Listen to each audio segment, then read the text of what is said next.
Jorge, a equipe joga aqui no Estádio Lírico Aloinaldão pela primeira vez como mandante e sofreu uma derrota de 2-0 do Quixadá. Qual é a tua avaliação da partida? É o resultado que a gente esperava, né? A gente queria estar jogando dentro de casa com um resultado positivo, mas o futebol é assim, né? Tem muita competição pela frente aí.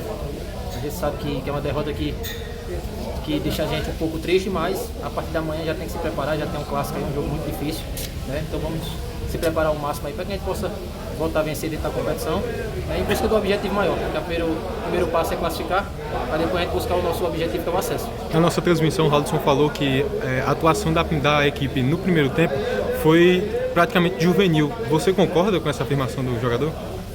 Não, acho que quando o resultado positivo não vem, né?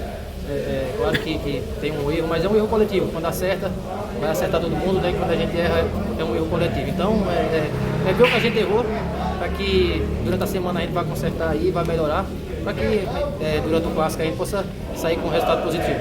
Após o apito final, a equipe saiu de campo com muitas reclamações por parte da torcida, até xingamento. Como é que os torcedores recebem, os jogadores recebem essa reclamação por parte da torcida? O torcedor está no direito dele, né? O torcedor está no direito de cobrar, né? Da forma que eles acham melhor, né? Nós jogadores tem que ouvir, a gente também precisa ter a nossa autocrítica, né?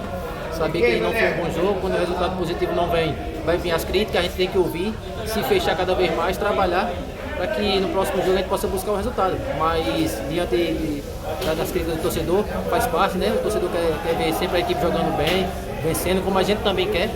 Mas vamos trabalhar para o próximo jogo e procurar esse resultado.